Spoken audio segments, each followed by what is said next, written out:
نحمدہ ونسلم ونصلی علی رسولہ الکریم اما بعد فاعوذ باللہ من الشیطان الرجیم بسم اللہ الرحمن الرحیم قال فاذهب فإن لك في الحیاة ان تقول لا مساس صدق اللہ مولانا العظیم ببرکت ان اللہ وملائکتہ یصلون علی النبی یا ایہا الذین آمنوا صلوا علیہ وسلموا تسلیما اللہم صلی علی سیدنا و مولانا محمد وعلی آلہ و اصحاب سیدنا و مولانا محمد معدن الجود والکرم و آلہ و اصحابہ وبارک وسلم صلاۃ و سلاما علیک یا سیدی یا رسول اللہ وعلی آلک و اصحابک یا حبیب اللہ صلی اللہ علیہ وسلم۔ انتہائی مختصر حمد و صلات کے بعد اللہ تبارک و تعالیٰ کا بے پناہ شکر اور احسان، کرم اور انعام کہ اس نے ہم گناہ گاروں کو اپنی مقدس کتاب کے مبارک درس کی سماعت کا بابرکت موقع عطا فرمایا۔ درود اس کے پیارے محبوب علیہ الصلاۃ والسلام کی ذات والا صفات پر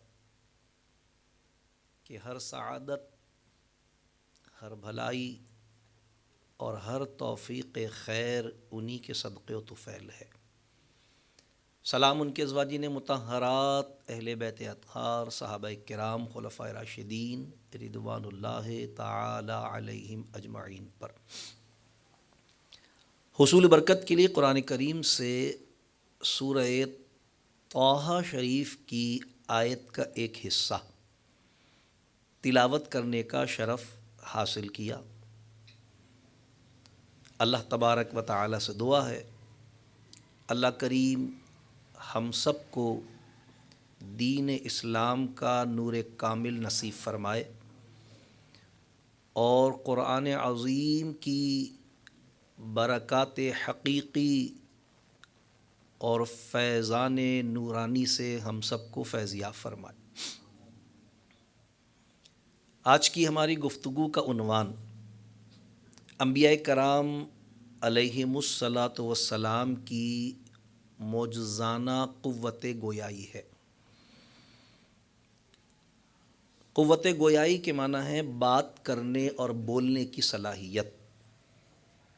اللہ تبارک و تعالیٰ نے الحمدللہ یہ صلاحیت ہم سب کو عطا فرمائی ہے، اگرچہ دنیا میں بعض لوگ اس صلاحیت سے محروم بھی ہوتے ہیں، لیکن اللہ تبارک و تعالیٰ نے الحمدللہ ہمیں یہ صلاحیت عطا فرمائی ہے، اور اللہ تبارک و تعالیٰ کی عطا کردہ صلاحیتوں میں سے کلام کر سکنا، بات کرنا، بولنا، یہ اللہ تبارک و تعالیٰ کی عطا کردہ ایک عظیم نعمت ہے۔ سورہ رحمان میں اللہ تبارک و تعالیٰ نے حضور صلی اللہ تعالیٰ علیہ وسلم کے اوصاف اور فضائل میں اسے بیان فرمایا۔ ارشاد باری تعالیٰ ہوا کہ الرحمن علم القرآن خلق الانسان علمہ البیان۔ اللہ نے، رحمان نے اپنے حبیب کو قرآن سکھایا، انسانیت کی جان محمد صلی اللہ علیہ وسلم کو پیدا کیا، علمہ البیان، اور اسے بولنے کا سلیقہ عطا فرمایا۔ تو یہ قوت گویائی، بات کرنے کی صلاحیت، یہ اللہ تبارک و تعالیٰ کا ایک بہت بڑا انعام ہے۔ اللہ تبارک و تعالیٰ نے انبیاء کرام علیہم الصلاۃ والسلام کو جہاں اور باقی سارے اوصاف باوجود عام انسانوں جیسی بشری وجود کی حامل شخصیت ہونے کے باوجود جہاں اور باقی اوصاف اور صلاحیتیں عام انسانوں سے بالکل مختلف عطا فرمائی،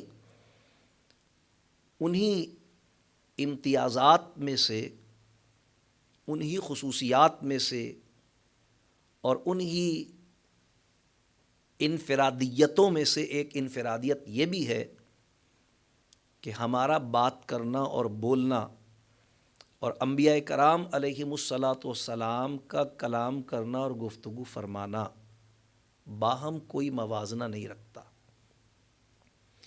ہم اچھا بھی بولتے ہیں، برا بھی بولتے ہیں، صحیح بھی بولتے ہیں، غلط بھی بولتے ہیں، سچ بھی بولتے ہیں، جھوٹ بھی بولتے ہیں، لیکن انبیاء کرام علیہم الصلاۃ والسلام صرف یہی نہیں کہ صرف سچ ہی بولتے ہیں، صرف صحیح اور درست ہی بولتے ہیں، صرف اچھا اور بہترین ہی بولتے ہیں، صرف حق ہی بولتے ہیں، بلکہ سچ یہ ہے کہ انبیاء کرام علیہم السلام سیف زبان ہوتے ہیں۔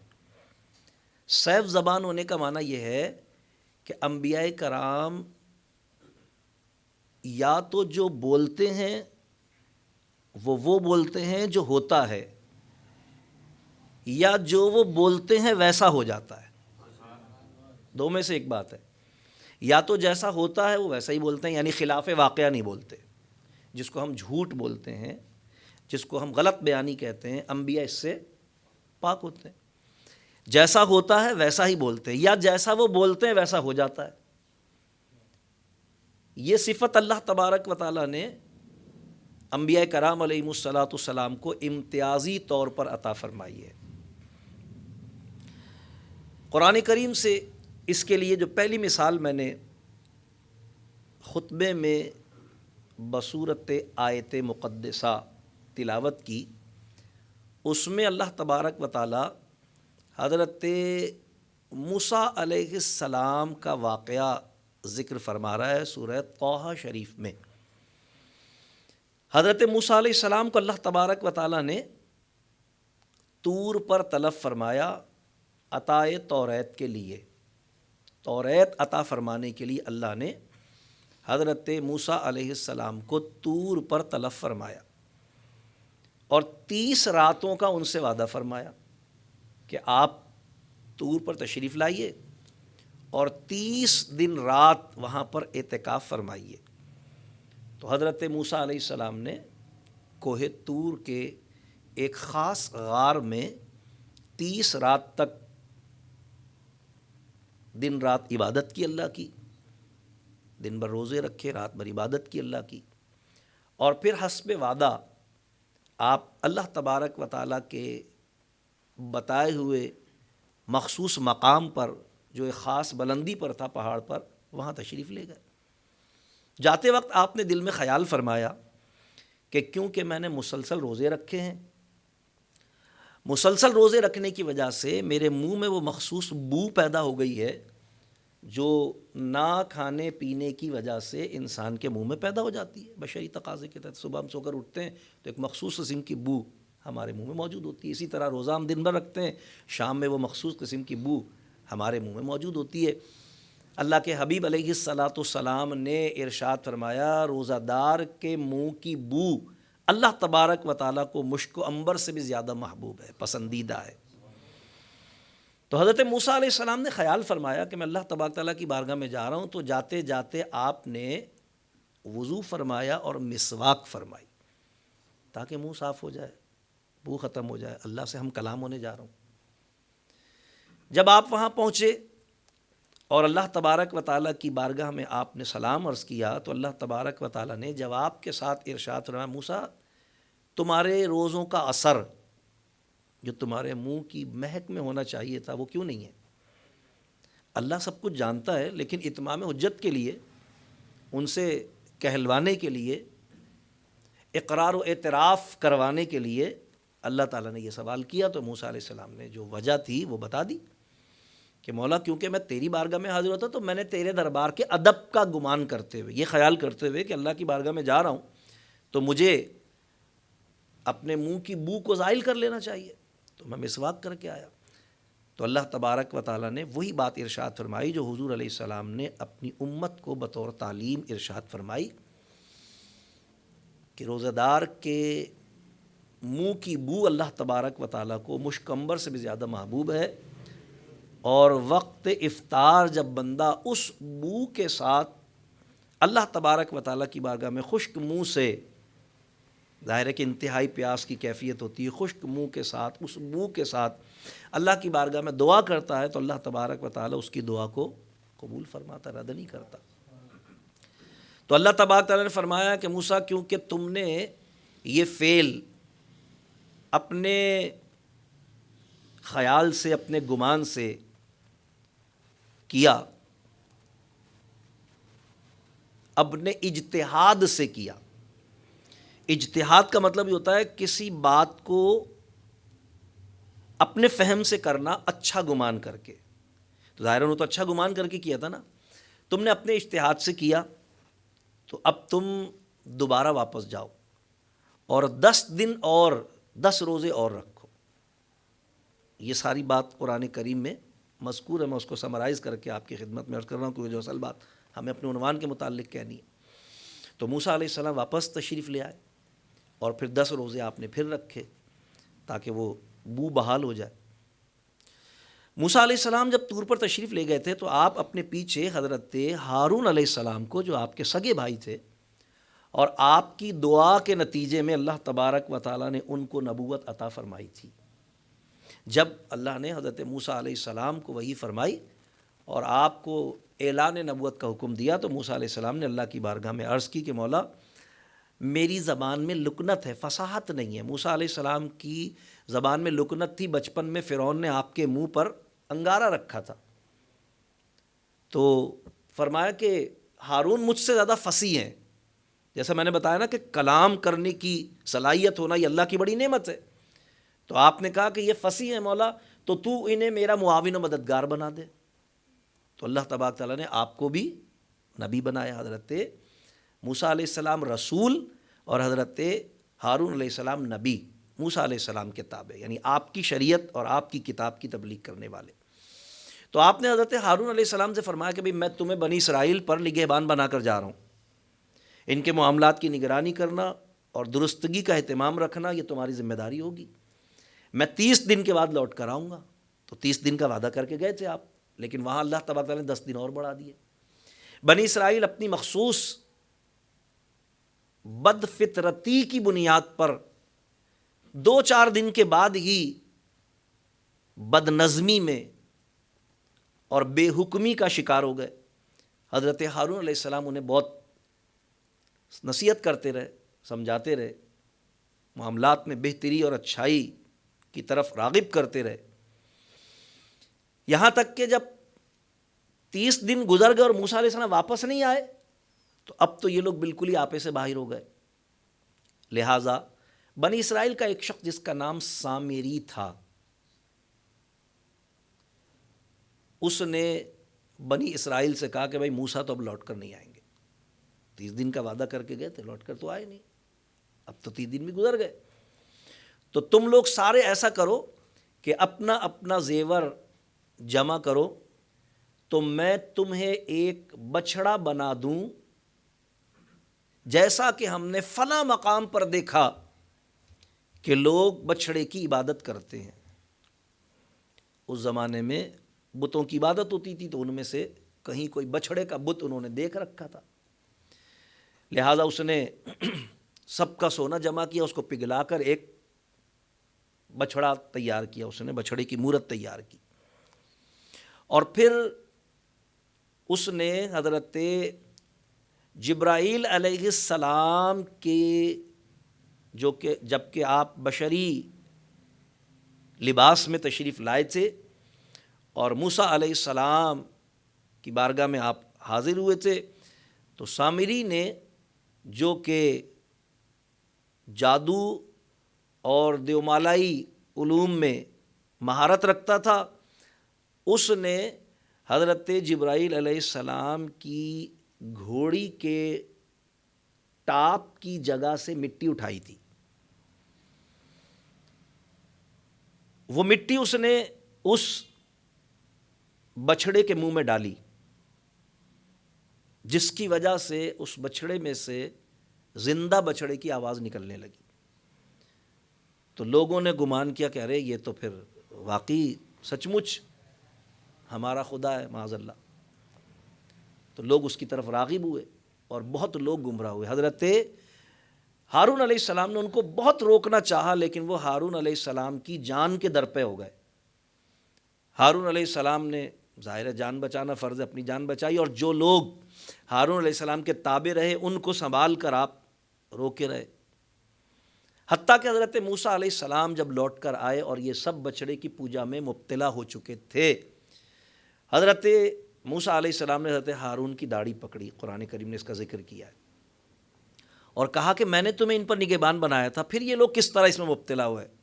حضرت ہارون علیہ السلام نے یہی عذر پیش کیا کہ بھئی یہ تو میری جان کے در پہ ہو گئے تھے، سو میں نے اپنی جان بچائی، اور جو لوگ، کیونکہ اگر یہ مجھے مار دیتے تو پھر جو لوگ میری وجہ سے ابھی تک ایمان و اسلام پر قائم ہیں یہ بھی پھر گمراہ ہو جاتے، کیونکہ ظاہر پھر تو ان کا کوئی رہبر و رہنما نہیں ہوتا۔ تو میں نے اپنی جان اور ان کے ایمان کی حفاظت کی خاطر ان کو ان کے حال پر چھوڑ دیا، اور ان لوگوں کے ساتھ میں ان کی اصلاح اور ان کی تبلیغ میں لگا۔ حضرت موسیٰ علیہ السلام نے سامری سے پوچھا بھئی تو نے یہ کیا حرکت کی؟ اس نے کہا کہ بھئی آپ کیونکہ چلے گئے تھے اور آپ کے لوٹ کے آنے کا ہمیں کچھ امکان نظر نہیں آ رہا تھا، تو ہم نے فلاں جگہ ایسا دیکھا تھا، اور میں نے وہ چیز دیکھ رکھی تھی جو لوگوں نے نہیں دیکھی۔ مفسرین فرماتے ہیں اس سے مراد یہ ہے کہ میں نے حضرت جبرائیل علیہ السلام، ان کی گھوڑی اور گھوڑی کے ٹاپ کی جگہ پر، یعنی جہاں گھوڑی پیر لگا کر اٹھاتی تھی وہاں پر سبزہ اگ جانے کا منظر میں نے دیکھ رکھا تھا۔ تو میں نے اس جگہ سے، کیونکہ جبرائیل علیہ السلام ہے روح الامین، روح الامین ہے نا، آپ کی پھونک سے حضرت مریم کے شکم میں حضرت عیسیٰ کا حمل ٹھہر گیا تھا۔ تو روح الامین ہونے کی وجہ سے آپ کی یہ صفت کہ جہاں جس سواری پہ آپ سوار ہوتے تھے اس سواری کا بھی جہاں قدم پڑتا تھا وہاں بھی حیات کے آثار پیدا ہو جاتے تھے، سبزہ پیدا ہو جاتا۔ تو کہا میں نے وہ مٹی اٹھا لی تھی، تو بس میرے دل نے کہا کہ بھئی ہم بنا لیں اور اس کی عبادت کریں، کیونکہ ہم ماضی میں ایسا کرتے رہے تھے۔ تو کیونکہ اس نے ندامت کے ساتھ ندامت کا اظہار کیا اور اپنے نفس کو اس کا مورد الزام ٹھہرایا اور وضاحت کی کہ بھئی کسی کے کہنے پر، کسی کے کہنے پر میں نے نہیں کیا، یہ میں نے خود کیا، تو گویا کیونکہ اس نے اپنی ندامت کا اظہار کیا تو اس لیے حضرت موسیٰ علیہ السلام نے اس کے قتل کا حکم نہیں دیا، ورنہ اس نے سب کو شرک میں مبتلا کیا تھا، اصولاً اس کا قتل بنتا تھا، لیکن آپ نے اس کو قتل نہیں فرمایا۔ لیکن حضرت موسیٰ علیہ السلام انتہائی جلال میں تھے اور آپ نے ایک سزا کا اعلان کر دیا اس کے لیے۔ وہ سزا جو حضرت موسیٰ علیہ السلام نے اعلان کی وہ کلمات میں نے قرآن کریم سے آپ کے سامنے پڑھے۔ قال فاذهب، موسیٰ علیہ السلام نے کہا تو دفع ہو جا، فإنك لك في الحياة أن تقول لا مساس، اور اب تیرے لیے یہ ہے کہ ساری زندگی یہ کہتا پھرے مجھے مت چھونا، مجھے مت چھونا، مجھے مت چھونا۔ یہ قرآن کی آیت ہے، جتنے مفسرین نے اس آیت کی تفسیر لکھی ہے نا سب نے اس کا ذکر کیا ہے۔ تفسیر جلالین میں اس کا ذکر موجود ہے، روح البیان میں اس کا ذکر موجود ہے، روح المعانی میں اس کا ذکر موجود ہے، تفسیر بیضاوی میں اس کا ذکر، جتنی بڑی تفاسیر ہیں قرآن کریم کی سب میں یہ بات موجود ہے کہ حضرت موسیٰ علیہ السلام کے اس فرمانے کا نتیجہ یہ ہوا کہ سامری ایک خاص قسم کے بخار میں مبتلا ہو گیا، اور اس بخار کی تاثیر یہ تھی کہ جو اس کے بدن کو چھو جاتا وہ بھی اسی بخار میں مبتلا ہو جاتا۔ لہذا اب وہ ہر ایک سے یہ کہتا پھرتا تھا مجھے ہاتھ مت لگانا، مجھے ہاتھ مت لگانا، مجھے ہاتھ مت لگانا۔ یہ موسیٰ علیہ السلام کے کلمات جو آپ نے جلال کے ساتھ بطور سزا اس کے لیے فرما دیے، اس کے صرف منہ سے اس کے لیے موسیٰ علیہ السلام کے منہ سے صرف کلمات نکلنے کی دیر تھی، جیسا موسیٰ علیہ السلام نے کہا ویسا ہی ہو گیا۔ ظاہر کرنے والی ذات تو اللہ کی ہے، لیکن کیونکہ انبیاء کرام علیہم السلام سیف زبان ہوتے ہیں، یعنی ان کی زبان پر اللہ کا کلام جاری ہوتا ہے، تو اللہ تبارک و تعالیٰ نے ان کی قوت گویائی باقی لوگوں کی قوت گویائی سے منفرد اور ممتاز رکھی ہے ان معنوں میں کہ وہ جو کہتے ہیں وہ ہو جاتا ہے۔ لہٰذا جب موسیٰ علیہ السلام نے اس کو بطور سزا یہ کلمات کہے، اللہ تبارک تعالیٰ نے اسے اسی وقت ایک ایسے مرض میں مبتلا کر دیا کہ جس کی بنیاد پر جو اسے ہاتھ لگاتا تھا وہ بھی اس مرض میں مبتلا ہو جاتا تھا۔ اب وہ سب سے کہتا تھا مجھے ہاتھ مت لگانا، مجھے ہاتھ مت لگانا۔ تو اس سے پتہ چلا کہ انبیاء کرام علیہم الصلاۃ والسلام صحیح زبان ہوتے ہیں، یعنی اللہ نے ان کو ایسی قوت گویائی عطا فرمائی ہے کہ وہ جو کہہ دیتے ہیں وہ ہو جاتا ہے۔ اسی طرح قرآن کریم نے، چلیے یہ تو ایک سامری کی بات ہوئی، اسی طرح قرآن کریم نے سورہ یوسف شریف میں حضرت یوسف علیہ السلام کے 2 قیدیوں کے خواب کی تعبیر کا واقعہ بیان کیا۔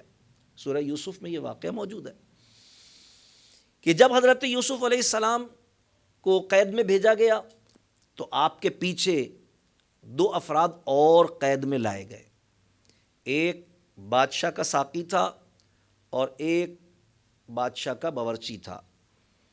الزام ان پر یہ تھا کہ ان میں سے کسی نے بادشاہ کو زہر دیا ہے، یا دونوں نے دیا ہے، یا ان میں سے کسی نے دیا ہے، ایک پکانے والا اور ایک پلانے والا۔ مقدمہ چل رہا تھا۔ حضرت یوسف علیہ السلام جیل میں تشریف فرما تھے، انہوں نے یوسف علیہ السلام کے معمولات کو دیکھا، ان کی راست گوئی کو دیکھا، ان کی پاک دامنی کو دیکھا، ان کی نیکی اور عبادات کو دیکھا، ان سے متاثر ہوئے۔ ان کے دل نے کہا کہ ان سے اپنے خواب کی تعبیر پوچھنی چاہیے۔ لہٰذا ایک دن جب وہ سو کر بیدار ہوئے تو انہوں نے حضرت یوسف علیہ السلام سے کہا کہ ہم نے خواب دیکھا ہے اور ہم چاہتے ہیں کہ آپ ہمیں اس خواب کی تعبیر بتا دیں۔ حضرت یوسف علیہ السلام نے تحدیث نعمت کے طور پر، تحدیث نعمت کا مطلب ہوتا ہے اللہ نے کسی کو کوئی نعمت دی ہے تو اس کا اظہار کرنا، یہ تحدیث نعمت کہلاتا ہے۔ جیسے اللہ تبارک تعالیٰ نے اگر مجھے صاحب حیثیت بنایا ہے تو میں اچھا لباس پہن کر نماز ادا کروں، میں اچھی سواری پر سوار ہو کر لوگوں کو بھی اپنے مال سے نفع پہنچاؤں، تحدیث نعمت۔ تو حضرت یوسف علیہ السلام نے فرمایا کہ ہاں میں تمہیں تمہارے خواب کی تعبیر ضرور بتاؤں گا، اور خواب کی تعبیر تو میں تمہیں بعد میں بتاؤں گا، لیکن تمہیں میری بتائی ہوئی تعبیر میں شک نہ ہو اس کے لیے میں پہلے سے تمہیں بتاتا ہوں کہ ابھی کیا کھانا تمہارے لیے آنے والا ہے۔ جیل میں تھے نا یہ لوگ، قید میں تھے، تو آپ نے بتا دیا کہ ابھی کھانا کیا آنے والا ہے، پہلے سے آپ نے ان کو بتایا کہ ابھی یہ کھانا آنے والا ہے ہمارے لیے۔ اور واقعی جب کھانا آیا تو وہی کھانا تھا جو یوسف علیہ السلام نے بتایا تھا، کہ تمہیں اطمینان ہو جائے، میری بتائی ہوئی تعبیر میں شک نہ ہو تمہیں۔ اب انہوں نے کہا کہ بھئی ایک وہ جو بادشاہ کا ساقی تھا اس نے کہا میں نے خواب دیکھا ہے کہ میں انگور کے خوشے نچوڑ نچوڑ کر بادشاہ کو پلا رہا ہوں۔ یوسف علیہ السلام نے فرمایا یہ پوری بات جو کچھ میں نے بھی کہی یہ پورا کا پورا من و عن قرآن کریم میں موجود ہے، میں نے سمرائز کر کے آپ کو اپنے الفاظ میں بیان کر دیا۔ یوسف علیہ السلام نے فرمایا کہ بھئی تمہارے خواب کی تعبیر یہ ہے کہ تم پر زہر دینے کا الزام ثابت نہیں ہوگا اور تم اپنے عہدے پر بحال کر دیے جاؤ گے اور بادشاہ کو نچوڑ نچوڑ کر پلاؤ گے، انگور نچوڑ کر پلا رہا ہوں، میں نے خواب دیکھا۔ پھر باورچی کا نمبر آیا، اس نے کہا میں نے جو خواب دیکھا ہے وہ یہ ہے کہ میرے سر پر ایک تشت ہے، اس میں بہت ساری روٹیاں ہیں اور پرندے ہوا میں اڑ اڑ کر آ رہے ہیں اور اس میں سے روٹیاں لے لے کر جا رہے ہیں، اڑ رہے ہیں، روٹیاں لے کر اڑ رہے ہیں۔ تو حضرت یوسف علیہ السلام نے فرمایا بھئی تمہارے خواب کی تعبیر یہ ہے کہ تم پر بادشاہ کو زہر دینے کا الزام ثابت ہو جائے گا، تمہیں سزائے موت ہوگی، تمہاری لاش کو قلعے کے دروازے پر ٹانگا جائے گا اور پرندے تمہارا بھیجا نوچ نوچ کر کھائیں گے۔ اب ظاہر ہے بڑی بھیانک تعبیر بتائی تھی یوسف علیہ السلام نے، اپنے دل کو مطمئن کرنے کے لیے کہہ لیں یا شیطان کے بہکانے پر کہہ لیں۔ اس نے کہا ارے چھوڑیں ہم تو مذاق کر رہے تھے، ہم نے کوئی خواب نہیں دیکھا۔ انہوں نے کہا ہم مذاق کر رہے تھے، ہم نے کوئی خواب دیکھا ہی نہیں، انکار کر دیا۔ اب اس کے جواب میں حضرت یوسف علیہ السلام نے کیا فرمایا، وہ ہمارے عقیدہ اہل سنت اور عقیدہ اسلام اور جو عنوان ہم بیان کر رہے ہیں اس کی دلیل ہے کہ انبیاء کرام سیف زبان ہوتے ہیں، وہ جو بول دیتے ہیں وہی ہوتا ہے۔ لہذا حضرت یوسف علیہ السلام نے جب ان کی یہ بات سنی کہ انہوں نے کہا کہ بھئی ہم نے کوئی خواب نہیں دیکھا، تو حضرت یوسف علیہ السلام نے فرمایا قضی الامر الذی فیہ تستفتیان، فرماتے ہیں بس حکم ہو چکا اس بات کا جس کے متعلق تم نے مجھ سے سوال کیا تھا۔ کیا مطلب یہ ہے کہ تمہارا خواب تو جھوٹا ہو سکتا ہے مگر میری تعبیر جھوٹی نہیں ہو سکتی، میں نے جو بول دیا وہی ہوگا، یہی ہوگا جو میں نے بول دیا ہے۔ قضی الامر الذی فیہ تستفتیان، قضی فیصلہ ہو گیا، قضا فیصلہ ہو گیا، الذی اس بات کا، فیہ تستفتیان جس کے متعلق تم نے مجھ سے سوال کیا تھا، فیصلہ ہو گیا۔ تو حضرت یوسف علیہ السلام کا یہ فرمانا اور قرآن کا اسے بالکل دو ٹوک اور واضح اور صریح الفاظ میں بیان کر دینا کہ قضی الامر الذی فیہ تستفتیان، بس فیصلہ ہو چکا اس بات کا جس کے متعلق تم نے مجھ سے پوچھا تھا، اب کچھ نہیں ہو سکتا، اب یہی ہوگا جو میں بیان کر رہا ہوں۔ اور ایسا ہی ہوا کہ آگے چل کر اس کے اوپر جو ساقی تھا الزام ثابت نہیں ہوا، وہ بحال ہو گیا، اور جو باورچی تھا اس پر الزام ثابت ہو گیا، وہی سزا وہی حشر اس کا ہوا جو یوسف علیہ السلام نے بیان فرمایا تھا۔ ساقی جب آزاد ہو کر جا رہا تھا تو اس کو یوسف علیہ السلام نے فرمایا تھا بھی بادشاہ کے سامنے میرا ذکر کرنا، لیکن اللہ کی حکمت تھی، ابھی اور رہنا منظور تھا آپ کا، تو وہ وہاں جا کر ذکر کرنا بھول گیا۔ پھر اسے جب یاد آیا، جب بادشاہ نے خواب دیکھا اور کہا کہ بھئی کوئی تعبیر کرنے والا تلا ہو رہا ہے، اس نے کہا ایک تعبیر کرنے والے بیٹھے ہیں وہاں جیل میں۔ بہرحال وہ پھر دوسری طرف بات چلی جائے گی۔ تو قرآن کریم کی اس آیت مبارکہ نے بھی جس طرح موسیٰ علیہ السلام کا ہم نے ذکر کیا کہ جو آپ نے فرمایا وہی ہو گیا، اس آیت مبارکہ سے بھی یہ بات بالکل واضح، اور اس میں تو الفاظ بھی واضح ہیں، قضی الامر الذی فیہ تستفتیان، بس فیصلہ ہو چکا اس بات کا جس کے متعلق تم نے مجھ سے سوال کیا تھا۔ تو پتہ چلا کہ انبیاء کرام علیہم السلام سیف زبان ہوتے ہیں، کرنے والی ذات تو اللہ کی ہے، لیکن وہ جو کہہ دیتے ہیں وہ ہو جاتا ہے، جو فرما دیتے ہیں اللہ کی طرف سے وہی ہو جاتا ہے۔ ظاہر ہے یہ صفت انبیاء کی خصوصیات میں سے، ہمارے ساتھ یہ معاملہ نہیں ہے، ہم جو کہیں وہ ہو جائے، نہیں ہے ایسا، عام انسان کے لیے ممکن نہیں ہے۔ لیکن انبیاء کرام، میں نے عرض کیا کہ کیونکہ ان کی زبان پر کلام الہی جاری ہوتا ہے، اللہ اپنی وحی کو نبی کی زبان کے ذریعے بندوں تک پہنچاتا ہے، تو ظاہر ہے اس زبان میں جس کے ذریعے اللہ کی وحی بندوں تک پہنچتی ہے اور ہماری زبان میں کوئی ملاپ، کوئی جوڑ، کوئی برابری، کوئی مثال نہیں ہو سکتی۔ میں نے عرض کیا کہ بھئی ہم تو صحیح بھی بولتے ہیں، غلط بھی بولتے ہیں، سچ بھی بولتے ہیں، جھوٹ بھی بولتے ہیں، اچھا بھی بولتے ہیں، برا بھی بولتے ہیں، جائز بھی بولتے ہیں، ناجائز بھی بولتے ہیں، لیکن انبیاء کرام علیہ السلام کا معاملہ ایسا نہیں ہے۔ تو وہاں سامری کے ساتھ وہی ہوا جو نوح علیہ السلام نے فرمایا، جو موسیٰ علیہ السلام نے فرمایا، یہاں ان کا وہی معاملہ ہوا جو حضرت یوسف علیہ السلام نے فرمایا۔ تو یہ ایک شخص کی یا دو شخصوں کی بات نہیں ہے، بلکہ انبیاء کرام تو اگر پوری قوم کے متعلق کوئی بات کہہ دیں تو جو وہ کہہ دیتے ہیں وہی ہو جاتا ہے۔ قرآن کریم میں سورہ نوح میں حضرت نوح علیہ السلام کا واقعہ مذکور ہے، پہلے کبھی ذکر بھی کیا ہے میں نے۔ نوح علیہ السلام نے 950 برس تک تبلیغ فرمائی، اور جب اتنی طویل تبلیغ کے نتیجے میں بہت تھوڑے لوگ، بعض روایات میں آتا ہے 40، بعض میں آتا ہے 70، بہت تھوڑے لوگ ایمان لائے، تو اللہ کے نبی کو جلال آ گیا، ناقدری ہو رہی تھی ان کی، بہت وقت لگایا انہوں نے، بڑی محنت کی، لیکن لوگ چکنے گھڑے بنے ہوئے تھے، بات ماننے کو، سننے کو تیار ہی نہیں تھے۔ تو حضرت نوح علیہ السلام نے اللہ کی بارگاہ میں اپنے ہاتھوں کو اٹھا دیا۔ قرآن کہتا ہے وَقَالَ نُوحُ رَبِّ لَا تَذَرْ عَلَى الْأَرْضِ مِنَ الْكَافِرِينَ دَيَّارًا، نوح علیہ السلام نے کہا اے اللہ زمین پر ایک کافر کو بھی زندہ نہ چھوڑ۔ میں نے پہلے بھی کبھی یہ بات عرض کی تھی کہ پیدا کرنے والا اللہ، پالنے والا اللہ، حضرت نوح علیہ السلام کی اس دعا کے جواب میں اللہ نے یہ نہیں فرمایا کہ نوح کیا تم نے پیدا کیا ہے، تم پال رہے ہو، کہ تمہارے کہنے سے ہم مار دیں سب کو؟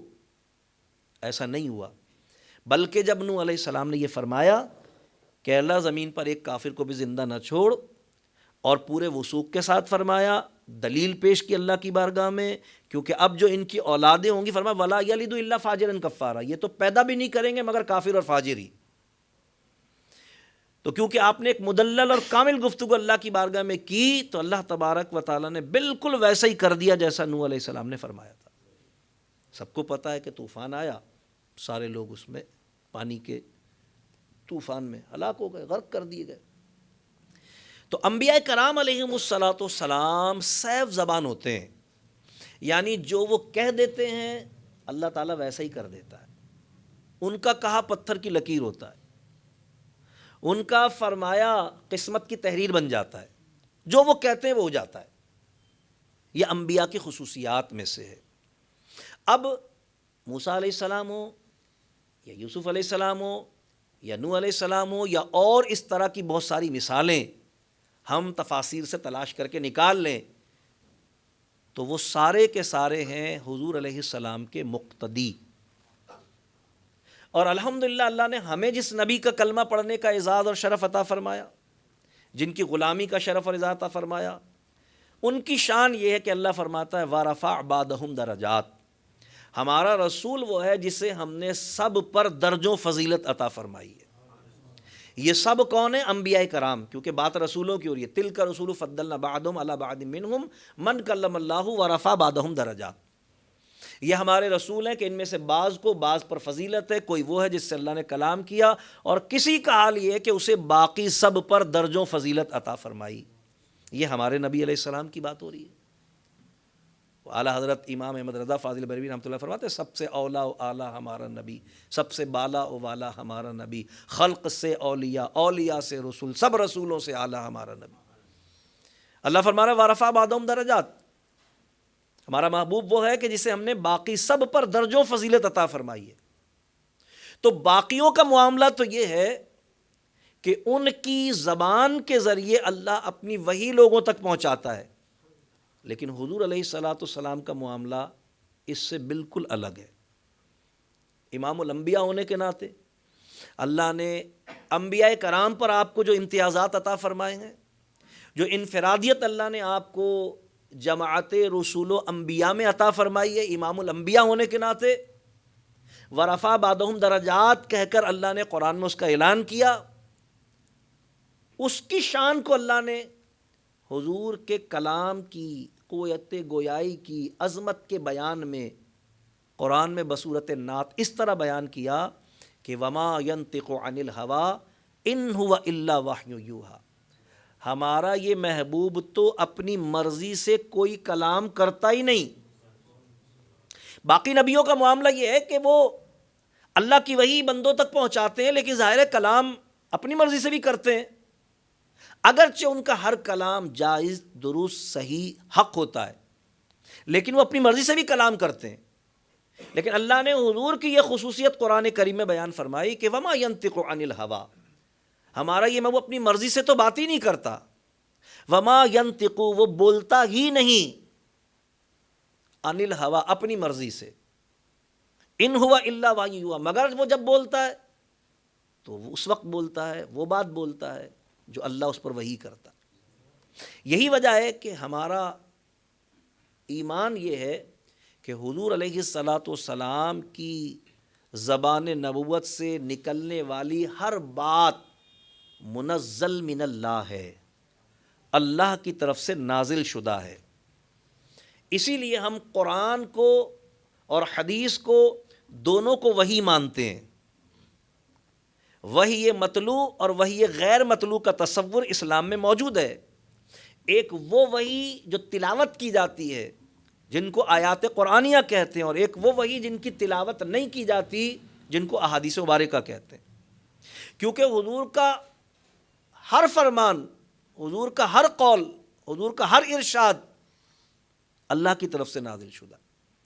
قرآن سے اس پر دلیل موجود ہے کہ ہمارا رسول اپنی مرضی سے بات نہیں کرتا، یہ وہ بولتا ہے جو اس کا رب اس پر وحی کرتا ہے۔ ہمارے پاس اللہ کا بھی کلام ہے، ہمارے پاس رسول اللہ صلی اللہ علیہ وسلم کا بھی کلام ہے۔ تو کلام ہمارے پاس دو ہیں مگر زبان ایک ہے۔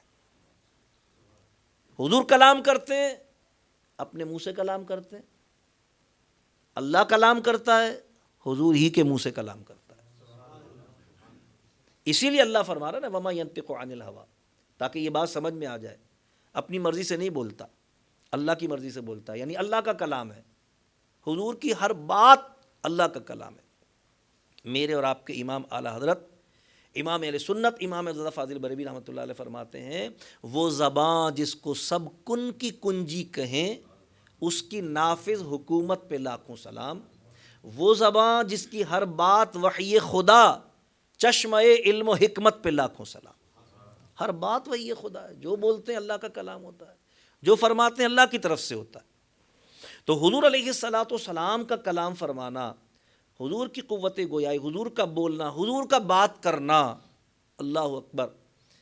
بعض مفسرین کرام نے فرمایا کہ یہ جو اللہ تبارک و تعالیٰ نے قرآن کریم میں جگہ جگہ قل فرمایا ہے، قل هو اللہ احد، آپ کہیے وہ اللہ ایک ہے۔ آپ کہیے کا کیا مطلب ہے؟ اگر لفظ قل نہ بھی ہوتا اور مطلق ہوتا هو اللہ احد، وہ اللہ ایک ہے، تو اللہ ہی کا تو کلام ہے، قرآن ہی تو ہے، قرآن تو ہے ہی اللہ کا کلام۔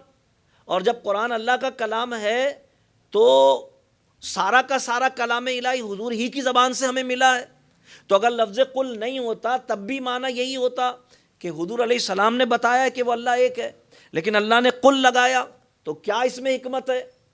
استاد زمن شہنشاہ سخن برادر امام احمد رضا مولانا حسن رضا خان صاحب رحمۃ اللہ علیہ اس کی حکمتوں میں سے ایک عظیم حکمت بیان فرماتے ہیں، قل کہہ کے اپنی بات بھی منہ سے تیرے سنی۔ اگر ہم کسی سے کہتے ہیں بھئی تم بولو، بھئی تم بولو، تو اس کا مطلب ہی ہوتا ہے میں تمہارے منہ سے سننا چاہتا ہوں۔ ایسا ہوتا ہے بولتے ہیں بھئی نہیں تم بولو، بھئی تم بولو، ارے ہاں ہاں ٹھیک ہے ایسا، یہ نہیں تم بولو، مطلب ہوتا ہے میں تمہارے منہ سے سننا چاہتا ہوں۔ قاضی صاحب جب کہتے ہیں نا دولہا سے کہ بھئی فلاں بنت فلاں کے ساتھ اتنے مہر کے عوض میں تمہارا نکاح ہے، تمہیں قبول ہے؟ تو دولہا اگر جواب میں یہ بولے مولوی صاحب قبول نہیں ہوتا تو اتنی بارات لے کے آتا، میں پاگل تھا؟ بھائی قبول ہے جبھی تو 100 آدمی لے کر آیا ہوں، کنونس کر کے آیا ہوں، پیسہ خرچ کر کے آیا ہوں، ابھی بھی آپ پوچھ رہے ہیں قبول ہے؟ لیکن ایسا نہیں ہے، اس کو اپنے منہ سے کہنا پڑے گا، وہ کہے گا کہ قبول ہے۔ کیوں؟ اس لیے کہ یہ سب قرائن ہیں، لیکن جب تم اپنے منہ سے بولو گے تو پھر ہم سن لیں گے کہ تمہیں قبول ہے۔ تو منہ سے سننے کی اپنی ایک اہمیت ہوتی ہے۔ اللہ تبارک و تعالیٰ نے قرآن کریم میں جا بجا قل فرمایا، خاص طور پہ اپنی توحید کے بیان میں، قل هو اللہ احد، محبوب آپ کہیے وہ اللہ ایک ہے۔ کیا مطلب؟ فرمایا کہ باقی سب کا کہنا ایک طرف ہے اور آپ کا اپنے منہ سے کہنا ایک طرف ہے، کیونکہ ساری مخلوق کا معاملہ ایک طرف ہے اور اللہ کے محبوب کا معاملہ ایک طرف ہے۔ قل کہہ کے اپنی بات بھی منہ سے تیرے سنی، اتنی ہے گفتگو تیری اللہ کو پسند۔ یا رسول اللہ آپ کا کلام کرنا اللہ کو اتنا محبوب ہے، آپ کا بولنا اللہ کو اتنا پیارا لگتا ہے کہ اللہ نے خود اپنا کلام بھی آپ سے سنا ہے کہ محبوب آپ کہیے۔ تو حضور علیہ الصلاۃ والسلام کی قوت گویائی، سرکار علیہ السلام، انبیاء تو سارے صاحب زبان ہیں اور حضور تو امام الانبیاء ہیں، پھر حضور علیہ الصلاۃ والسلام کی صاحب زبانی کا کیا کہنا۔ قرآن کریم فرقان حمید کی آیات طیبات، بلکہ احکام شریعت میں بھی اگر ہم اس عنوان کو تلاش کرتے ہیں تو بڑا واضح طور پر حکم ہمیں نظر آتا ہے۔ جب اللہ تبارک و تعالیٰ نے قرآن کریم میں اہل ایمان پر حج کی فرضیت کا حکم نازل فرمایا اور حضور علیہ السلام نے صحابہ کرام کو بتایا وَلِلَّهِ عَلَى النَّاسِ حِجُّ الْبَيْتِ مَنِ اسْتَطَاعَ إِلَيْهِ سَبِيلًا، اور اللہ کے لیے لوگوں پر اس گھر کا حج فرض کیا گیا ہے جو وہاں تک پہنچنے کی استطاعت رکھتے ہوں۔ حج کی فرضیت کا حضور نے اعلان کیا۔ صحیح مسلم شریف میں حدیث ہے، حضور علیہ السلام نے اس موقع پر حج سے متعلق خطبہ دیا اور بتایا کہ لوگوں اللہ تبارک و تعالیٰ نے تم میں سے صاحب استطاعت پر جو مال کے اعتبار سے، جان اور سواری کے اعتبار سے وہاں تک پہنچنے کی صلاحیت رکھتا ہو، اللہ نے اس پر حج فرض کیا ہے۔ صحابہ کرام میں سے کسی نے پوچھا یا رسول اللہ کیا ہم پر ہر سال حج کرنا فرض ہے؟ یہ انہوں نے اس لیے پوچھا کہ اس سے پہلے روزوں کی اور زکوٰۃ کی فرضیت ہو چکی تھی، تو روزے بھی سال میں ایک مرتبہ تھے، زکوٰۃ بھی سال میں ایک مرتبہ تھی، تو سوال بنتا تھا کہ کیا حج بھی سال میں ایک مرتبہ ہے؟ جیسے زکوٰۃ سال کے سال دینی ہوتی، روزے سال کے سال رکھنے ہوتے ہیں۔ تو صحابہ نے سوال پوچھا کہ یا رسول اللہ کیا ہم پر ہر سال حج کرنا فرض ہے؟ تو حضور خاموش رہے، کچھ نہیں بولے۔ پھر کچھ لمحات گزرنے کے بعد پھر سوال کیا یا رسول اللہ کیا ہم پر ہر سال حج کرنا فرض ہے؟ حضور پھر خاموش رہے، حضور نے کلام نہیں کیا۔ پھر کچھ لمحات گزارنے کے بعد صحابی نے پوچھا یا رسول اللہ کیا ہم پر ہر سال حج کرنا فرض ہے؟ حضور علیہ السلام نے فرمایا نہیں، بلکہ سال میں ایک، زندگی میں ایک مرتبہ تم پر حج کرنا فرض ہے، لیکن اے میرے صحابیوں مجھ سے سوال کرنے میں جلدی مت کیا کرو، اگر میں پہلی دفعہ میں ہاں کہہ دیتا قسم خدا کہ تم پر ہر سال حج کرنا فرض ہو جاتا۔ اب حضور علیہ السلام نے یہ بات کہہ کر کہ اگر میں ہاں کہہ دیتا تم پر ہر سال حج فرض ہو جاتا، صحابہ کرام پر اس بات کو واضح کر دیا کہ میری ہاں اور نہ سے شریعت بنتی ہے۔ لوگ کہتے ہیں ہمارے جیسے بشر تھے، لوگ کہتے ہیں ان میں ہم میں کیا فرق تھا۔ حضور فرما رہے اگر میں ہاں کہہ دیتا ہر سال حج فرض ہو جاتا۔ سوال یہ پیدا ہوتا ہے کہ اگر اللہ نے ہر سال فرض حج نہیں کرنا تھا تو حضور کے ہاں کہنے سے کیسے ہو جاتا؟ لیکن حضور نے پورے اہتمام سے بتایا کہ اگر میں ہاں کہہ دیتا تو ہر سال فرض ہو جاتا۔ اس کا مطلب حضور علیہ السلام نے قیامت تک آنے والے لوگوں پر اس بات کو واضح کیا کہ اللہ تبارک تعالیٰ نے اس منہ میں جو زبان رکھی ہے نا، یہ وحی الہی کا مذہن ہے، اس پر اللہ کا کلام جاری ہوتا ہے، اللہ کے اذن سے ہوتا ہے۔ یعنی اگر میں ہاں کہہ دیتا تو پھر وہ اذن الہی ہی ہوتا، پھر وہ حکم شریعت ہی بن جاتا، پھر تم پر ہر سال حج فرض ہو جاتا اور تمہیں مشکل ہو جاتی۔ تو حضور علیہ الصلوۃ والسلام کا یہ فرمان بالکل واضح طور پر ہمارے عنوان کی تائید کر رہا ہے کہ انبیاء کرام علیہم الصلوۃ والسلام تو صاحب زبان ہوتے ہیں کہ جو وہ کہتے ہیں وہ ہو جاتا ہے، وہ عمومیت کے اعتبار سے ہے، لیکن حضور علیہ السلام کا صاحب زبان تو ایسا ہونا ہے کہ حضور کی ہاں اور نہ سے شریعت کے احکام بن جاتے ہیں، دین بنتا ہے، احکام شریعت اور شریعت کے قوانین وضع ہو جاتے ہیں۔ اس سے بھی آگے بڑھ کر میں عرض کرتا ہوں حضور کی قوت گویائی کی اہمیت اور اس کی عظمت۔ کسی بھی دنیا میں کسی بھی شخص کا بولنا تو دلیل ہو سکتا ہے، کیا کسی کا چپ رہنا بھی دلیل ہوتا ہے؟ بھائی اس نے بات ہی کچھ نہیں کی، بولا ہی کچھ نہیں، تو کیا دلیل قائم ہوگی؟ کچھ بھی نہیں۔ لیکن اللہ اکبر، حضور علیہ السلام کے دہن مبارکہ کی یہ انفرادیت ہے، اور حضور علیہ الصلوۃ والسلام کے قوت گویائی کی یہ اہمیت ہے کہ حضور علیہ الصلوۃ والسلام ہاں بولیں تو شریعت، نہ بولیں تو شریعت، چپ رہیں تو شریعت۔ ارے چپ رہیں تو کیسی شریعت ہے؟ حدیث کی 3 قسمیں ہیں، بہت آسان کر کے میں بتا رہا ہوں، علمی انداز میں بات نہیں کر رہا، میں کوشش کرتا ہوں بالکل عام فہم انداز میں بات کروں۔ حدیث کی 3 قسمیں، حدیث قولی، حدیث فعلی، حدیث تقریری، یہ 3 قسمیں حدیث کی۔ حدیث قولی حضور علیہ السلام کے کیے ہوئے کام کو دیکھ کر صحابہ نے بیان کیا، یہ حدیث فعلی کہلاتی ہے، کہ حضور کو ہم نے ایسا کرتے ہوئے دیکھا کہ حضور علیہ الصلوۃ والسلام کھانا کھانے بیٹھے تو آپ کا دایاں پیر اٹھا ہوا تھا اور بایاں پیر بچھا ہوا تھا، یہ حدیث فعلی ہو گئی، حضور کا فعل بیان کیا جا رہا ہے اس میں۔ ایک حدیث قولی ہے کہ کوئی صحابی یہ کہے کہ میں نے رسول اللہ صلی اللہ علیہ وسلم کو یہ کہتے ہوئے سنا کہ سرکار علیہ الصلوۃ والسلام نے ارشاد فرمایا کہ سچ جنت کا راستہ ہے جس پر چلنے والا جنت میں پہنچ جاتا ہے، میں نے حضور کو یہ کہتے ہوئے سنا، یہ حدیث قولی ہو گئی۔ ایک ہے حدیث تقریری، یہ تقریر یہ والی تقریر نہیں ہے، یہ تقریر تقرر سے ہے، مقرر کرنا۔ کیا مطلب؟ حدیث تقریری کا مطلب یہ ہے کہ کوئی کام حضور کے سامنے کیا گیا اور حضور نے اس پر خاموشی اختیار کی، یعنی اس کے کرنے والے کو منع نہیں کیا، یہ بھی شریعت کا حکم بنتا ہے۔ کیسے بنتا ہے؟ آئیے بخاری شریف کتاب الطعام، حضور علیہ الصلاۃ والسلام ایک محفل میں تشریف فرما ہے اور صحابہ کرام کھانا کھا رہے ہیں۔ عرب شریف کا دستور تھا کہ ایک برتن میں بڑے کھانا رکھا جاتا تھا اور کچھ لوگ اس میں یعنی بیٹھ کر، جیسے ہمارے لنگر کا سسٹم ہوتا ہے، وہ کھایا کرتے تھے۔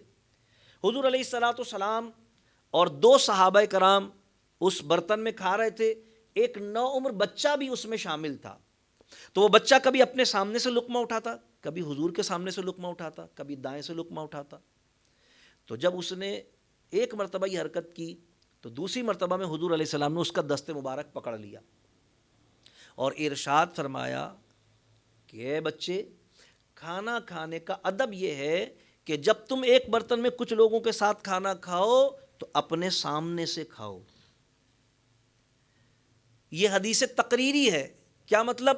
علماء فرماتے ہیں اگر حضور علیہ السلام نہ بولتے تو پھر صحابہ روایت کرتے کہ حضور علیہ السلام کے ساتھ ہم نے کھانا کھایا اور ہم نے دیکھا کہ جو شخص آپ کے ساتھ کھانا کھا رہا تھا وہ اپنے سامنے سے بھی کھا رہا تھا اور دوسرے کے سامنے سے بھی کھا رہا تھا، تو یہ سنت بن جاتی، یہ جائز ہو جاتا، یہ شریعت کا حکم بن جاتا کہ اپنے آگے سے کھانا بھی جائز ہے دوسرے کا۔ اور جب حضور علیہ السلام نے روک دیا تو ناجائز بن گیا، وہ ممنوع ہو گیا، خلاف سنت ہو گیا۔ تو فرمایا گیا کہ یہ سنت تقریری کہلاتی ہے کہ حضور علیہ السلام نے منع نہیں کیا، اس کو جائز رکھا، حضور نے خاموش رہے، اس کا مطلب جائز ہے۔ تو حضور علیہ السلام کا بولنا بھی دلیل ہے اور خاموش رہنا بھی دلیل ہے۔ تو جس کا خاموش رہنا شریعت بنتا ہو اس کا بولنا تو بدرجہ اتم شریعت بنتا ہے۔ تو حضور علیہ السلام کا سیف زبان ہونا، سرکار کا فرمانا اور آپ کے فرمانے سے کچھ ہو جانا، یہ تو کوئی معنی ہی نہیں رکھتا۔ جب انبیاء کرام جو کہ سرکار علیہ الصلاۃ والسلام کے مقتدی ہیں، ان کی یہ شان ہے کہ وہ جو کہہ دیتے ہیں وہ ہو جاتا ہے۔ ظاہر ہے حضور سید عالم صلی اللہ تعالیٰ علیہ وسلم تو امام الانبیاء ہے، لہٰذا اس حوالے سے مختلف احادیث کتب حدیث میں موجود ہیں۔ میں ایک دو حدیثیں، وقت زیادہ ہو رہا ہے عرض کرتا ہوں۔ جامع ترمذی شریف میں ایک حدیث ہے کہ ایک عقیقے کی تقریب کے موقع پر حضور علیہ الصلاۃ والسلام صحابہ کرام کے ساتھ طعام میں تشریف فرما تھے۔ حضور علیہ السلام نے حضرت علی سے ارشاد فرمایا، ایک برتن تھا، بگونا تھا، اس میں سالن بنا ہوا تھا۔ حضور علیہ الصلاۃ والسلام بکری کا شانہ، یعنی بکری کے آگے کے جو دو پیر ہوتے ہیں وہ جس جگہ سینے کے ساتھ جڑے ہوئے ہوتے ہیں تو پنکھے نما ایک گول ہڈی ہوتی ہے، کرم کی ہڈی بولتے ہیں اس کو۔ حضور علیہ السلام یہ بہت شوق سے کھایا کرتے تھے، پسند تھی حضور علیہ السلام کو بکری کا شانہ۔ حضور علیہ السلام نے بکری ذبح کی گئی تھی اور پکائی گئی تھی، تو صحابہ کرام اس ہڈی کو قائم رکھتے تھے، حضور کو پسند تھی اور جان بوجھ کے اس کو بڑی رکھتے تھے۔ بڑی کیوں رکھتے تھے؟ کہ حضور کی عادت کریمہ تھی کہ اس میں جب بڑی بوٹی ہوتی تھی اس میں سے خود کھاتے تھے تو پھر اپنے ساتھ والے کو دے دیا کرتے تھے۔ تو صحابہ حصول تبرک، جیسے ہم لوگ کرتے ہیں نا، بزرگ کی پلیٹ میں زیادہ نکال دیتے ہیں، حضرت آپ چھوڑ دیجیے گا ہم کھا لیں گے، برکت حاصل کرنے کے لیے۔ تو صحابہ کرام یہ عمل کرتے تھے۔ تو حضور علیہ الصلاۃ والسلام نے حضرت علی سے فرمایا کہ علی اس میں سے شانہ نکال کے میری پلیٹ میں ڈالو۔ تو حضرت علی نے اس میں سے شانہ نکالا اور حضور علیہ الصلاۃ والسلام کے برتن میں ڈال دیا۔ سرکار علیہ السلام نے اس میں سے کچھ کھایا اور پھر دیگر صحابہ کرام کو عطا فرما دیا۔ حضور علیہ السلام نے حضرت علی سے پھر فرمایا کہ علی اس میں سے شانہ نکالو۔ حضرت علی نے پھر شانہ نکالا اور پھر حضور کو پیش کر دیا۔ حضور نے پھر اس میں سے تھوڑا سا کھایا اور پھر ساتھ والوں کو عطا فرما دیا۔ دو چار لمحے گزرنے کے بعد حضور نے فرمایا علی اس میں سے شانہ نکالو۔ اب حضرت علی بجائے برتن میں ڈوئی ڈالنے کے حضور کے چہرے کی طرف دیکھ رہے ہیں۔ صحابہ کرام سمجھ گئے کیوں دیکھ رہے ہیں۔ ایک بکری ذبح کی گئی تھی، ظاہر ایک بکری میں دو شانے ہوتے ہیں، تو حضرت علی حضور کے چہرے کی طرف دیکھ رہے ہیں۔ تو حضور نے تبسم فرماتے ہوئے ارشاد فرمایا علی نکالتے کیوں نہیں ہو؟ تو حضرت علی عرض کریں یا رسول اللہ، آپ کے بھی علم میں، ہم سب کے بھی علم میں کہ ایک بکری ذبح کی گئی تھی اور ایک بکری میں دو ہی شانے ہوتے ہیں۔ حضور علیہ السلام نے فرمایا، سرکار علیہ السلام نے ارشاد فرمایا علی اگر تم توقف نہیں کرتے نا، میں 70 مرتبہ تم سے کہتا شانہ نکالو، 70 مرتبہ تم اس میں سے شانہ نکالتے۔ تم نے توقف کیا، تم رک گئے، سوچنے لگے بکری میں تو 2 شانے ہوتے ہیں. ارے میں نے کہا تھا شانہ نکالو، تم نکالتے نکلتا رہتا شانہ. وہ فرماتے ہیں 70 بار اگر میں تم سے کہتا شانہ نکالو، تم 70 بار شانہ نکالتے. اس نے نکالا نہیں تیسرا شانہ، لیکن حضور نے یہ کہہ کر بتا دیا کہ میرے بولنے کی اہمیت کیا ہے، میری زبان کی اہمیت کتنی ہے، میرے کلام کی امتیازیت کیا ہے، میری گفتگو کی انفرادیت کیا ہے. حضور نے جتا دیا، سمجھا دیا. تو پتہ چلا کہ حضور علیہ الصلاۃ والسلام کی جو قوت گویائی ہے، سرکار کا جو تکلم ہے، اس کی تو شان ہی نرالی ہے، الفاظ میں کوئی بیان ہی نہیں کر سکتا. اور حضور علیہ السلام کے کلمات طیبات بس سرکار جو فرمائے اس کا نہ ہونا، اللہ اکبر، میں کہہ رہا ہوں نا، ممکن ہی نہیں ہے. بولنا تو بہت دور کی بات ہے. حضور علیہ الصلاۃ والسلام نے سورج کو نکلنے کے لیے بولا نہیں تھا، صرف اشارہ کیا تھا.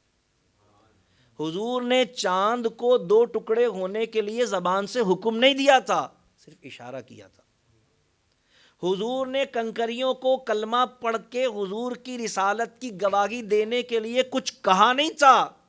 ابو جہل سے کہا تھا مٹھی کھول، حضور نے نظریں ڈالی تھیں اپنی، حضور نے توجہ فرمائی تھی، وہ مٹھی میں کنکریاں کلمہ پڑھنے لگی تھی. تو جس کی توجہ، جس کا اشارہ، جس کی خاموشی حکم بن جاتا ہو، جب وہ واقعی حکم جاری کر دے تو پھر تو کیا کہنے. حضور ہجرت کر رہے ہیں، مسلم شریف کی حدیث ہے، حضور ہجرت کر کے مکہ مکرمہ سے مدینہ طیبہ جا رہے ہیں. ظاہر دشمن پیچھے لگے ہوئے تھے. اس زمانے میں کھوجی ہوا کرتے تھے جو پیروں کے نشان سے معلوم کر لیا کرتے تھے کہ کون کس طرف گیا ہے، حتیٰ کہ وہ پیروں کے نشان پہچان بھی لیتے تھے. تو حضور علیہ الصلاۃ والسلام اور ابوبکر صدیق سفر کر رہے ہیں. ایک موقع ایسا آیا کہ ایک شخص تھا، بعد میں وہ ایمان لے آیا، صحابی بنے، سراقہ ان کا نام تھا، سراقہ ان کا نام تھا. وہ حضور علیہ الصلاۃ والسلام کے قریب پہنچ گئے اور انہوں نے حضور کو دیکھ لیا. اب بالکل قریب آ گئے وہ، تو حضور علیہ السلام نے فرمایا سراقہ میں جانتا ہوں کہ تو قریش کی طرف سے مقرر کردہ انعام کے لالچ میں مجھے پکڑنا چاہتا ہے، لیکن تیرے لیے خیر اور بھلائی اس میں ہے کہ تو لوٹ جا. اس نے کہا بھئی میں تو آپ کو لے کر جاؤں گا، مشکل سے تو میں نے آپ کو پایا ہے. حضور علیہ السلام فرمایا دیکھ باز آ جا. اس نے کہا بھئی میں تو آپ کو لے کر جاؤں گا. حضور علیہ الصلاۃ والسلام نے سراقہ کے گھوڑے کو مخاطب کیا اور سرکار نے فرمایا زمین میں دھس جا. تو سراقہ کا گھوڑا گھٹنوں گھٹنوں زمین میں دھس گیا. جب گھٹنوں گھٹنوں گھوڑا زمین میں دھس گیا تو سراقہ کے پیر بھی زمین پر، یعنی اس میں تھے نا رکاب میں، تو سراقہ کے پیر یعنی پنجے بھی زمین میں گڑ گئے. اب تو اس پر بڑا خوف بھی طاری ہو گیا اور وہ رونے لگا. اس نے کہا کہ اے محمد صلی اللہ علیہ وسلم، میں آپ سے معافی چاہتا ہوں، میں توبہ کرتا ہوں اور وعدہ کرتا ہوں کہ واپس لوٹ جاؤں گا، آپ زمین کو حکم دیں کہ مجھے چھوڑ دے. تو حضور علیہ الصلاۃ والسلام نے فرمایا زمین چھوڑ دے. تو گھوڑا دوبارہ بحال ہو گیا. جیسے ہی بحال ہو گیا تو اس کے دل میں پھر لالچ آ گئی، وہ پھر حضور کی طرف آنے لگا. حضور نے پھر فرمایا زمین گھوڑے کو پکڑ لے. گھوڑے نے پھر زمین کو پکڑ لیا. پھر اس نے حضور علیہ الصلاۃ والسلام سے معذرت کی، معافی کی، کہا مجھے چھوڑ دیں آپ، میں وعدہ کرتا ہوں. حضور علیہ السلام نے پھر اس کے وعدے کا اعتبار کیا اور پھر زمین کو مخاطب کر کے فرمایا چھوڑ دے. زمین نے پھر اس کو چھوڑ دیا. کچھ آگے بڑھ گئے حضور علیہ السلام، وہ پھر پیچھے آ گیا. اس کے دل میں پھر لالچ آ گئی کہ یار بس ہو گیا، اتفاق ہے، ہر بار تھوڑی ہوگا، معاذ اللہ. ظاہر ہے وہ تو کافر تھے، اس وقت تک ایمان نہیں لائے تھے. پھر دوبارہ آئے اور پھر حضور علیہ الصلاۃ والسلام کے قریب پہنچے. سرکار علیہ السلام نے فرمایا تو باز نہیں آئے گا، تیرے دل میں، دماغ میں، ذہن میں پیسے کی لالچ سوار ہو گئی ہے. فرمایا اگر تو نہیں لوٹے گا تو میں پھر زمین کو حکم دوں گا. جب وہ بڑھنے لگا حضور علیہ السلام نے پھر زمین کو حکم دیا. پھر گھوڑا گھٹنوں گھٹنوں تک زمین میں دھس گیا، اس کے پیر بھی زمین میں دھس گئے. اب وہ پھر معافی مانگ لگا. حضور علیہ السلام فرمایا 2 بار تیری بات کا اعتبار کر چکا ہوں, اب میں تیری بات کا اعتبار نہیں کروں گا. حضور علیہ السلام نے فرمایا کہ اب تیری نجات صرف ایک ہی صورت میں ہے, کلمہ پڑھ کے مسلمان ہو. مسلمان ہو پھر مجھ سے وعدہ کر تو لوٹے گا. سراقہ نے کہا کہ آپ مجھے آزاد کر دیجئے, میں اسلام لاتا ہوں, ایمان لاتا ہوں. ظاہر ہے وہ سمجھ گئے کہ ہاں بھئی یہ معاملہ دنیاوی نہیں ہے. جب حضور علیہ الصلوۃ والسلام کا کلمہ اس نے پڑھ لیا تو سرکار علیہ السلام نے فرمایا کہ قریش تجھے کیا انعام دیتے, چل میں تیرے لیے انعام کا اعلان کرتا ہوں. سرکار نے فرمایا سراقہ میں تیرے ہاتھوں میں کسریٰ کے سونے کے کنگن دیکھ رہا ہوں. کسریٰ بادشاہ تھا اور اس کے ہاتھوں میں سونے کے بہت بڑے بڑے 2 کنگن ہوتے تھے جو ہیرے موتیوں سے جڑے ہوئے تھے. حضور علیہ السلام نے فرمایا میں تیرے ہاتھوں میں کسریٰ کے کنگن دیتا ہوں. حضور علیہ السلام کا فرمانا کہ زمین کو پکڑ لے, زمین گھوڑے کو پکڑ لے اور گھوڑے کو زمین کا پکڑ لینا, یہ بتا رہا ہے کہ حضور علیہ الصلوۃ والسلام کی زبان سے صرف حکم شریعت ہی جاری نہیں ہوتا بلکہ اللہ کی ساری مخلوقات پر حضور علیہ السلام کی زبان سے احکام جاری ہوتے ہیں. اعلیٰ حضرت امام رضا فاضل بریلوی رحمۃ اللہ فرماتے ہیں حکم نافذ ہے تیرا, خامہ تیرا, سیف تیری, دم میں جو چاہے کرے, دور ہے شاہ تیرا. یا رسول اللہ آپ کا تو حکم چلتا ہے, آپ اللہ کے محبوب ہیں.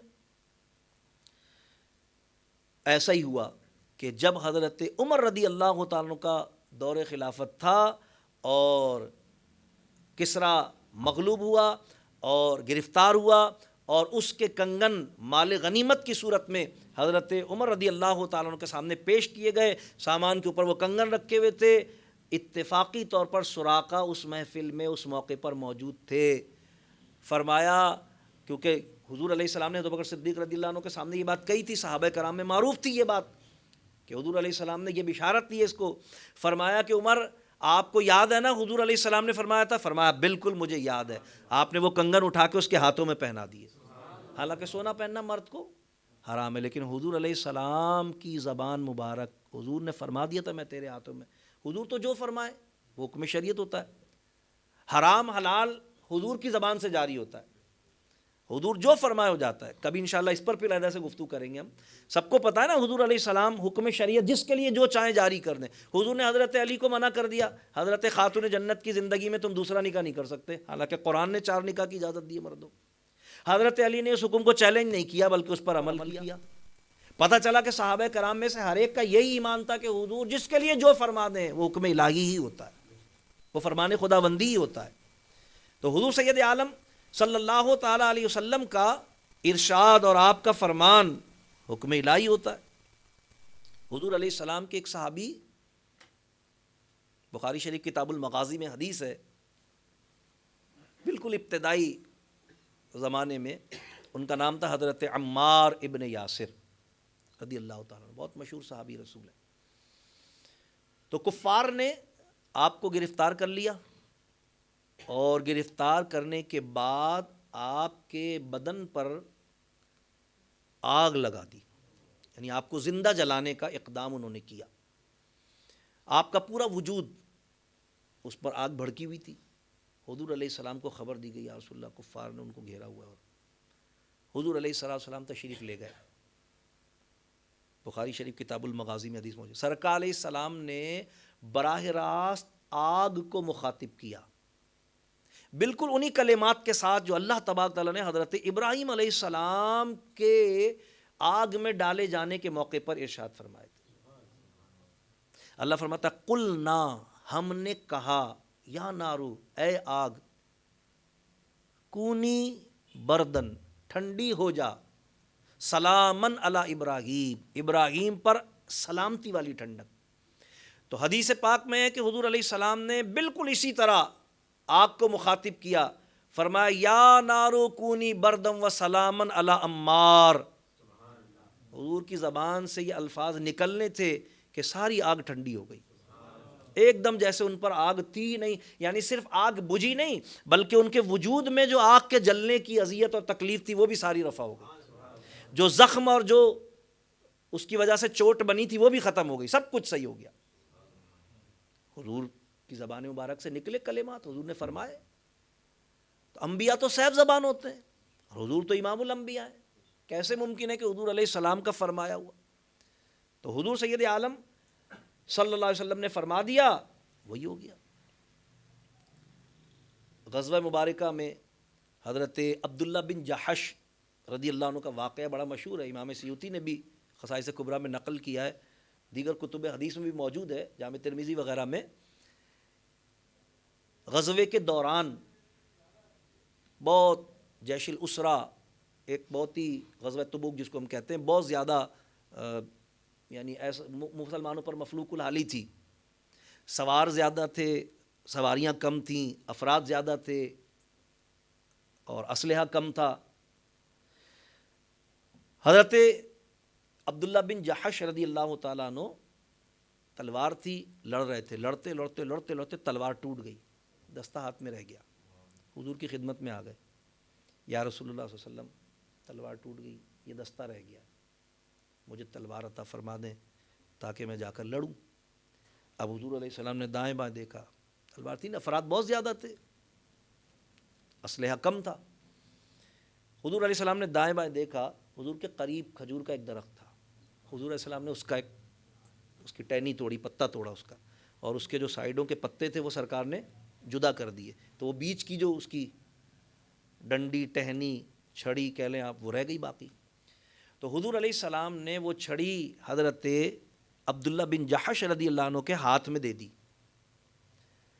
اب حضور علیہ السلام جب ان کے ہاتھ میں وہ چھڑی دی تو وہ کبھی چھڑی کو دیکھیں کبھی حضور کو دیکھیں، بولے کچھ نہیں، کبھی چھڑی کو دیکھیں کبھی حضور کو دیکھیں، گویا سوالیہ نگاہوں سے کہہ رہے ہیں کہ یا رسول اللہ، کفار کی خطرناک تیز تلواروں کا مقابلہ میں اس چھڑی سے کیسے کروں گا؟ یہ تو بڑی نرم و نازک سی کھجور کی چھڑی ہے۔ صحابہ کرام فرماتے ہیں آپ بولے کچھ نہیں، آپ کے ہاتھ میں وہ چھڑی تھی، کبھی آپ اس چھڑی کو دیکھتے تھے کبھی حضور کی طرف دیکھتے تھے، حضور نے اپنی نگاہیں اس چھڑی پر جمائیں اور سرکار کے منہ سے دو الفاظ نکلے، سرکار نے فرمایا کن سیفن، تلوار ہو جا۔ فرماتے ہیں حضرت عبداللہ بن جحش کے ہاتھ میں وہ جو چھڑی تھی وہ بہترین قسم کی تیز دھار تلوار میں تبدیل ہو گئی، یعنی چیز کی حقیقت تبدیل ہو گئی، لکڑی لوہے میں تبدیل ہو گئی، چھڑی تلوار بن گئی۔ اس لیے کہ معجزہ تو کہتے ہی اس کو ہے نا جو عقل میں نہیں آئے، جس کے سمجھنے سے عقل عاجز ہو اس کو معجزہ کہتے ہیں۔ تو حضور علیہ السلام نے براہ راست اس لکڑی کو مخاطب کیا، فرمایا کن سیفن، یہ کن کہہ کے ہو جانا یہ اللہ کی شان ہے۔ سورہ یاسین کے اختتام میں اللہ تبارک تعالیٰ نے اپنی شان کو بیان کیا ہے کہ اس کی شان یہ ہے کہ جب وہ کسی معاملے کا ارادہ کرتا ہے تو کن فیکون، وہ کہتا ہے ہو جا، وہ ہو جاتا۔ لیکن کیونکہ حضور علیہ السلام کی زبان کے لیے اللہ نے ہی فرمایا ہے کہ وما ینطق عن الہوی ان ہوا الا وحی یوحی، ہمارا محبوب اپنی مرضی سے نہیں بولتا بلکہ یہ تو وہ بولتا ہے جو اس کا رب اس پر وحی کرتا ہے، تو حضور کی زبان سے جو کلمات نکلتے ہیں وہ حکم الہی ہی ہوتا ہے۔ یہی وجہ ہے کہ سرکار نے اس لکڑی کو مخاطب کر کے، اس ٹہنی شاخ کو مخاطب کر کے فرمایا کن سیفن، تلوار ہو جا، وہ تلوار بن گئی۔ حضرت عبداللہ بن جحش فرماتے ہیں ساری زندگی میرے ساتھ رہی، اس سے لڑتے رہے آپ، وہ معجزانہ تلوار تھی حضور علیہ السلام کی۔ اس قسم کی بہت ساری احادیث مبارکہ ہمیں کتب حدیث میں ملتی ہیں۔ امام جلال الدین سیوطی رحمۃ اللہ علیہ کی خصائص کبریٰ اور علامہ محمود احمد رضوی رحمۃ اللہ علیہ کی خصائص صغریٰ، یہ دو کتابیں ایسی ہیں اردو ترجمے کے ساتھ بازار میں دستیاب ہے، جس میں حضور علیہ السلام کے وجود مقدسہ کے اعضاء کے علیحدہ علیحدہ معجزات کی تفصیلات حدیثوں کی صورت میں جمع کی گئی ہے۔ تو الغرض بات یہ ہے کہ الحمدللہ ہم اہل سنت و جماعت کا عقیدہ اور ایمان یہ ہے کہ ہم کسی بھی نبی کو اپنے جیسا بشر نہیں سمجھتے، بشر تو سمجھتے ہیں لیکن اپنے جیسا نہیں، چاہے جائے کہ حضور علیہ السلام جو کہ سارے نبیوں کے امام ہیں، اور آیات قرآنیہ اور احادیث مبارکہ اس بات کی وضاحت کر رہی ہیں کہ انبیاء کرام علیہ السلام کو اللہ نے جو قوت گویائی عطا فرمائی ہے، ان کی قوت بصارت کی طرح ان کی قوت گویائی بھی امتیازی ہے، انفرادی ہے، معجزانہ ہے۔ اور حضور علیہ السلام تو امام الانبیاء ہے، تو حضور سید عالم صلی اللہ تعالی علیہ وسلم کی جو قوت گویائی ہے، اس کی معجزانہ عظمت کو کوئی الفاظ میں بیان نہیں کر سکتا۔ اللہ تبارک و تعالیٰ کی بارگاہ میں دعا ہے، اللہ تعالیٰ ہم سب کو عقیدہ حق اہل سنت و جماعت پر استقامت عطا فرمائے، تعلیمات قرآنیہ اور سنت نبویہ اللہ صاحب الصلاۃ والسلام کے عین مطابق و موافق اللہ کریم ہم سب کو زندگی بسر کرنے کی توفیق رفیق عطا فرمائے۔ حضور سید عالم صلی اللہ علیہ وسلم کی معجزانہ قوت گویائی کے صدقے رب کائنات ہمیں بھی صداقت والی زبان اور سچائی والا کلام کرنے کی توفیق رفیق عطا فرمائے۔ رب کریم ہماری زبان پر نیکی، بھلائی، خیر اور اچھائی کے کلمات مرتے دم تک جاری رہیں، اور جب دنیا سے جائیں تو کلمہ طیبہ کے پاک کلمات ہماری زبان پر جاری و ساری ہوں۔ وآخر دعوانا ان الحمد للہ رب العالمین۔